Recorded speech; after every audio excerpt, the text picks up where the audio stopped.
बताइए रेखा, रेखाखंड और किरण में क्या अंतर होता है। चलिए सबसे पहले हम बात करते हैं रेखाखंड की। रेखाखंड रेखा का एक खंड होता है, एक भाग होता है। क्या होता है? एक भाग होता है। इसको हम एक गतिविधि करके देखते हैं। गतिविधि करके देखते हैं। मेरे पास ये एक पेपर है, ये एक पेपर है और मैं इस पेपर को फोल्ड करता हूँ, मोड़ता हूँ। इस तरह से ये हमने मोड़ लिया और इसको दबा देता हूँ। दबाने के बाद क्या होता है, इसको खोल के देखता हूँ। ये तो इस तरह से आपको दिखाई देगा। इसमें यहाँ से यहाँ तक ये मोड़ दिखाई दे रहा है। दिख रहा है ना आपको ये मोड़, ये वाला जो मोड़ दिखाई दे रहा है। तो ये क्या हो गया, यहाँ से यहाँ तक एक रेखा है। यहाँ से यहाँ तक का जो रेखा का भाग है उसे ही हम रेखाखंड कहेंगे। इसका नाम रख लीजिए ए और इसका नाम रख लीजिए बिंदु का बी। ये बिंदु है ये वाला और ये वाला बिंदु है। तो ए और बी, ए से लेकर के बी तक एक रेखाखंड बन जाता है। ठीक है, इसको हम एक दूसरे तरीके से भी कर सकते हैं।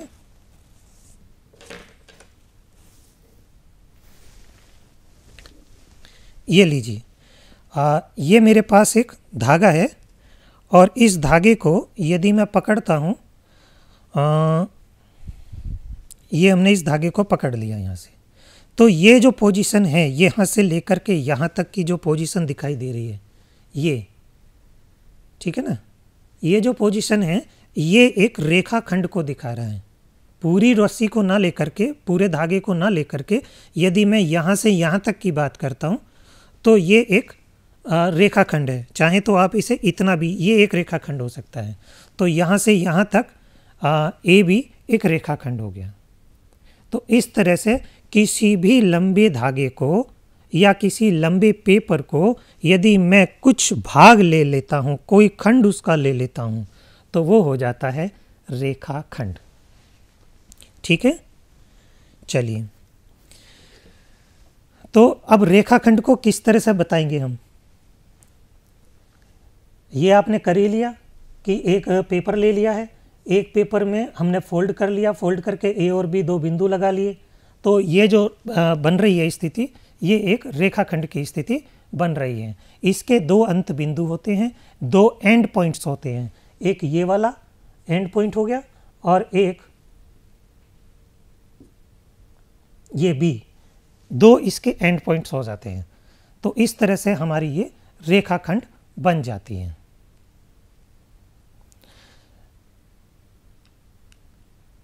रेखाखंड ए बी को ए बी या बी ए द्वारा व्यक्त किया जाता है।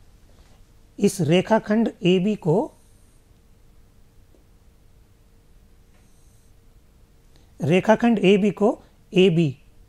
ए बी से भी इंडिकेट कर सकते हैं या बी ए से इंडिकेट कर सकते हैं।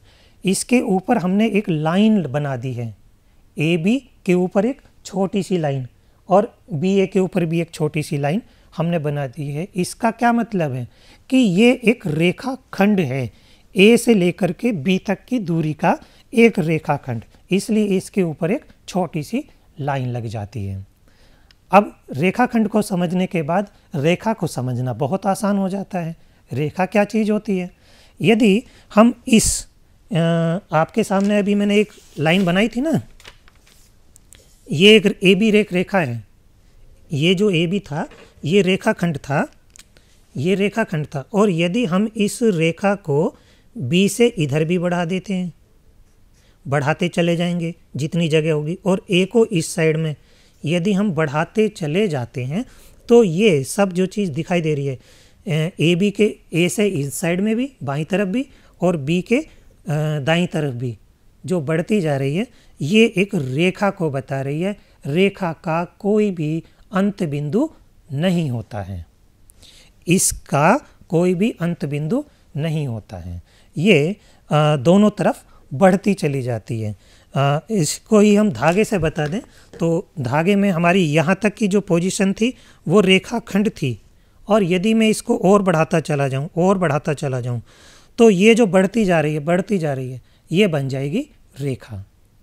यानी कि बढ़ती हुई चीज़ को, जो बढ़ती ही जा रही है, जो कभी भी ख़त्म ना होती हो, जिसका कोई अंत बिंदु नहीं होता है, उसको हम रेखा बोलेंगे। ठीक है, तो ठीक है, AB को, रेखा को हम किस तरह से प्रदर्शित करेंगे देखते हैं। रेखा को हम इस वाले निशान से, जो दोनों तरफ बढ़ रही हो, जैसे यहाँ से बढ़ रही है, ये इस साइड में भी जा रही है, बाईं तरफ भी जा रही है और दाहिनी तरफ भी जा रही है, तो जो दोनों दिशाओं में बढ़ती चली जाती हो उसे हम रेखा कहते हैं। और रेखा को इसके रेखा AB के ऊपर एक तीर का निशान इस तरह से लगा देंगे जो बाईं तरफ को भी जा रहा होगा और दाईं तरफ को भी जा रहा होगा। तो जब भी आपको रेखा को प्रदर्शित करना हो तो रेखा के पॉइंट्स लिख लीजिए कौन कौन से हैं और उसके ऊपर एक एरो लगा दीजिए जो दोनों तरफ को बढ़ रहा हो। तो ये वाला जो निशान है ये रेखा को प्रदर्शित करेगा। इसमें दोनों तरफ, दोनों सिरों पर तीर की नोक के चिन्ह बने होते हैं। रेखा का कोई भी अंतिम बिंदु नहीं होता है। ये इधर भी बढ़ती चली जाएगी, कितनी भी लंबी हो सकती है, और बाईं तरफ भी ये कितनी भी लंबी हो सकती है। तो इसका कोई अंत बिंदु नहीं होता है। रेखा को दो विधियों द्वारा लिखा जा सकता है। या तो हम इसको बिंदु के रूप में लिख दें। बिंदु के रूप में कैसे? मान लीजिए दो बिंदु हैं P और Q, तो रेखा लिखी जाएगी, PQ लिख दी जाएगी और PQ के ऊपर एक दो तीर वाला निशान लग जाएगा। दोनों दिशाओं के तीर वाला निशान लग जाता है तो PQ के द्वारा हम प्रदर्शित कर सकते हैं। या फिर अंग्रेजी के small letter L, M, N, तो स्मॉल लेटर के द्वारा भी हम बता सकते हैं। रेखा M हो सकती है, रेखा N हो सकती है, या रेखा L के नाम से भी हम इसको प्रदर्शित कर सकते हैं। या तो स्मॉल लेटर से हम दिखा सकते हैं या फिर AB बिंदु के रूप में लिखेंगे तो इस तरह से लिख सकते हैं। जैसे यहाँ पे लिखा गया है, ये जो रेखा बनाई गई है ये दोनों तरफ को जा रही है और ये P बिंदु है और ये Q बिंदु है। ये वाला इसका बिंदु P है और ये Q है, तो रेखा बन जाएगी रेखा PQ। और PQ के ऊपर हम दोनों तरफ का एरो का निशान बनाते हुए एक चिन्ह बना सकते हैं। तो इस तरह से हम रेखा को प्रदर्शित कर सकते हैं। या फिर ये तो तब हो सकता है जब हमारे पास बिंदु दिए हों, P और Q दे रखा है, दो बिंदु लिखे हों तो हम इसको बना सकते हैं। और यदि बिंदु नहीं दे रखे हैं तब ऐसी स्थिति में हम रेखा L करके, ये जो रेखा L करके भी हम बता सकते हैं। इसको हम रेखा M भी लिख सकते हैं, रेखा M, रेखा N भी लिख सकते हैं। कहने का मतलब है L, M, N small letter से भी प्रदर्शित कर सकते हैं। या फिर PQ दोनों बिंदु लिख करके और उसके ऊपर तीर का निशान लगा दे दोनों दिशाओं में, तो भी इस तरह से प्रदर्शित कर सकते हैं। तो अब हमने ये जाना, क्या निष्कर्ष निकलता है कि रेखा सीधी होती है। हाँ, बहुत सीधी होती है। ये देखिए रेखा इस तरह की बिल्कुल सीधी होती है जिसके दोनों विपरीत दिशाओं में विस्तार अपरिमित होता है। ये रेखा इस दिशा में भी बढ़ती जा रही है, यानी बाईं दिशा में भी बढ़ती जाती है और दाईं दिशा में भी बढ़ती जाती है। तो बाईं दिशा में भी बढ़ रही है और दाईं दिशा में भी बढ़ती चली जाती है। तो इसका दोनों तरफ विस्तार अपरिमित होता है। इसको हम किस तरह से लिख सकते हैं? रेखा M लिख सकते हैं। और यदि कोई बिंदु दे रखा हो जैसे यहाँ पे दिखाई दे रहा है तो फिर PQ के रूप में भी लिख सकते हैं। रेखा में कोई भी अंत बिंदु नहीं होता, कोई लास्ट पॉइंट नहीं होता है। रेखा में कोई भी अंतिम बिंदु नहीं होता है, वो दोनों दिशाओं में बढ़ती चली जाती है। ओके, रेखा के किसी भाग को रेखाखंड कहते हैं। रेखा के किसी भाग को हम रेखाखंड कह सकते हैं। जैसे कि यहाँ पे दिखाई दे रही है, ये पूरी एक रेखा है, PQ एक रेखा है। और यदि मैं इसके इतने भाग को लेता हूँ, P से Q तक के भाग को लेता हूँ, P से Q तक के खंड को लेता हूँ, तो वो कहलाएगा रेखाखंड, रेखा का एक भाग, रेखाखंड PQ। और इसको इंडिकेट कैसे करेंगे? रेखाखंड को इंडिकेट करने के लिए पी क्यू के ऊपर एक सीधी सीधी एक लाइन बना देते हैं, चिन्ह अंकित कर देते हैं। तो इस तरह से ये इंडिकेशन हो जाएगा रेखाखंड पी क्यू के लिए। ज्यामिति में जब भी हम रेखा शब्द का प्रयोग करेंगे तो हम संपूर्ण रेखा से हमारा अभिप्राय होगा, उसके एक भाग से नहीं होता है। यानी रेखा का मतलब रेखा होता है जो दोनों दिशाओं में जा रही होती है। एक दिशा में मतलब रुके हुए खंड की बात नहीं कर रहे होते हैं हम, दोनों दिशाओं में अपरिमित रूप से विस्तार को रेखा के नाम से जानते हैं। चलिए अब प्रयास करते हैं, इन रेखाओं के नाम लिखना है। तो इसका नाम बताइए क्या हो जाएगा? ये आप करके देखें, इसको क्या लिखूंगा? इस रेखा का क्या नाम लिखूं बताइए? हाँ चलिए मैं बताता हूँ। इस रेखा को लिखेंगे हम रेखा पी क्यू, पी क्यू। और ऊपर क्या बना दूं? देखो इसका विस्तार दोनों दिशाओं में अपरिमित है, तो दोनों तरफ तीर का निशान लगेगा। तो इस तरह से मैं इसे लिख सकता हूँ। चलिए इसकी बात बताइए, ये इसको क्या लिखें? एफ ई को, तो इसको लिखेंगे एफ ई। दोनों बिंदु इसके लिख लिए जाएंगे और इसके ऊपर तीर का निशान दोनों दिशाओं में, ये रेखा बन गई है। चलिए इसको क्या कहेंगे? इसको तो रेखा एम लिख देंगे, रेखा एम। चलिए इस वाली का बताइए क्या है नाम? इसका नाम है रेखा एन। इसी प्रकार इस वाली रेखा का क्या नाम होगा? रेखा क्यू। इस वाली रेखा का क्या नाम होगा? रेखा पी। तो इस तरह से हम रेखाओं का नामकरण कर सकते हैं। चलिए अब हमने सीखा रेखाखंड क्या होता है। रेखाखंड रेखा का एक छोटा भाग होता है जिसके बिंदु निश्चित होते हैं, अंत बिंदु फिक्स होते हैं। जबकि रेखा का कोई अंत बिंदु नहीं होता, उसका दोनों दिशाओं में विस्तार अपरिमित होता है, बहुत लंबी हो सकती है, दोनों तरफ तीर का निशान लगता है उसमें। इसके बाद एक और बात आती है किरण। किरण क्या है? यहाँ चित्र में देखो आप, दीपक जलता हुआ दिखाई दे रहा है, सूर्य की किरणें भी दिखाई दे रही हैं।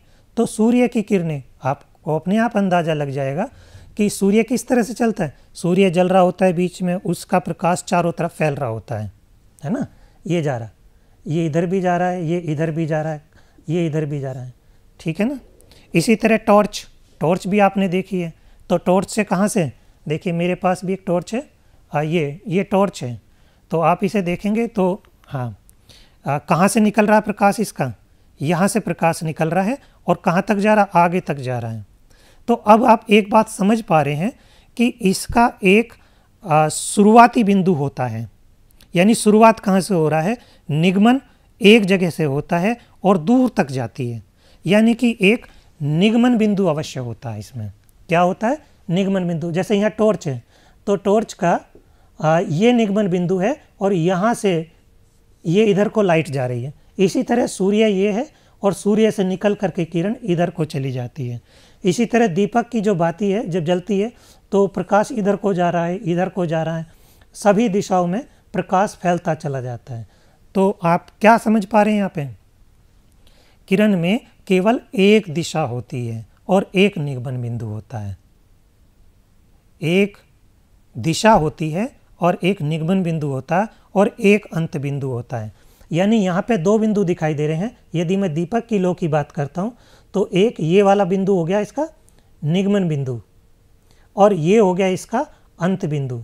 तो ये जो किरण गई है यहाँ से शुरू होकर के और यहाँ तक जाती है। तो इस तरह से हम ये कह पा रहे हैं कि जैसे टॉर्च में है, टॉर्च में भी यहाँ पे एक निगमन बिंदु है, यहाँ से निकल के और ये जो सारा जा रहा है ये सब कहाँ तक जा रही है? अंत बिंदु है ये, ठीक है। इसका मतलब अंत बिंदु एक दिशा में अंतहीन होती है, इसका कोई अंतिम बिंदु नहीं होता, वो दूर तक चली जाती है। तो इसे हम किरण कहते हैं। किरण रेखा का एक भाग है।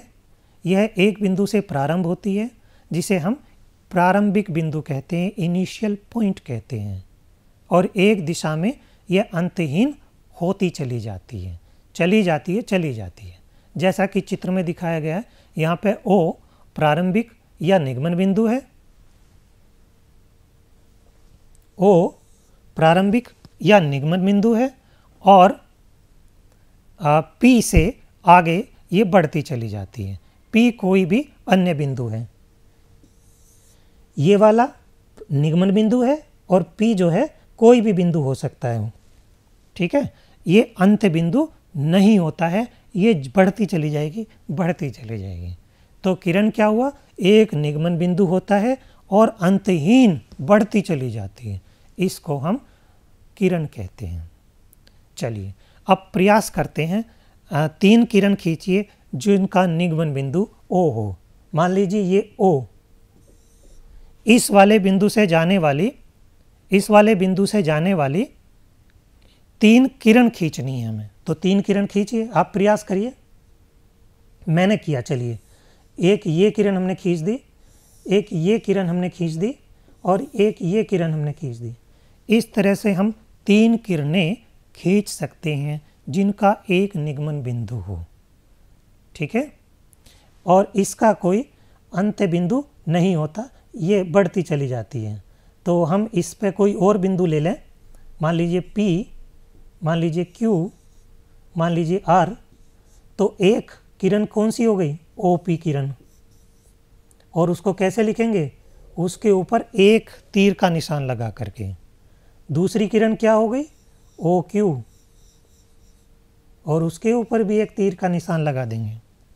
इसी तरह से तीसरी किरण का नाम बताओ, OR, और उसके ऊपर भी तीर का निशान। तो इस तरह से हम 3 किरणें खींच पाए।